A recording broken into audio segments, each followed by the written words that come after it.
اسرائیلی اور امریکہ کی مشترکہ ایران میں 30 اہداف پر حملوں کا دعویٰ۔ ایران کے صدارتی رہائش گاہ بھی نشانہ بنائے جانے کی اطلاعات ہیں۔ اسرائیلی میڈیا نے دعویٰ کیا ہے کہ ایران بھر میں تقریباً 30 مختلف اہداف کو نشانہ بنایا گیا ہے، جن میں ایرانی صدر مسعود یزشکیان کی رہائش گاہ اور حساس انٹیلیجنس تنصیبات بھی شامل ہیں۔ تاہم ان دعووں کی تاحال باضابطہ تصدیق سامنے نہیں آئی۔ اسرائیل کے نجی ٹی وی چینل 12 کے مطابق یہ کارروائی امریکہ اور اسرائیل کے مشترکہ حکمت عملی کا حصہ تھی اور مختلف حساس مقامات کو بیک وقت نشانہ بنایا گیا۔ ایرانی ذرائع کا کہنا ہے کہ صدر اور سپریم لیڈر کے دفاتر کے اطراف دھواں دیکھا گیا ہے، تاہم جانی یا مالی نقصان کی تفصیلات جاری نہیں کی گئیں۔ رپورٹس کے مطابق پاسداران انقلاب کی ملٹری انٹیلیجنس سے منسلک عمارت کو بھی نشانہ بنایا گیا، جبکہ تہران کی یونیورسٹی، اسٹریٹ ریپبلک اور سید خندانہ علاقوں میں میزائل گرنے اور دھماکوں کی اطلاعات موصول ہوئی ہیں۔ بعض غیر مصدقہ رپورٹس میں ٹوماہاک میزائل کے ممکنہ استعمال کی دعویٰ بھی کی گئی ہے، جبکہ خبر رساں ادارے لبنان ٹوڈے نے رپورٹ کیا ہے کہ بوشہر میں حاجی آباد میزائل بیس پر 7 رکنی کمانڈو گروپ کی مبینہ دراندازی کی کوشش ناکام بنا دی گئی ہے، تاہم اس کی سرکاری تصدیق نہیں ہو سکی۔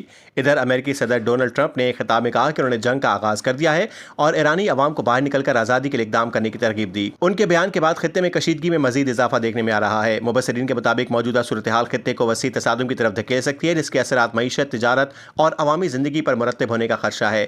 عالمی برادری کی نظریں صورتحال پر مرکوز ہیں۔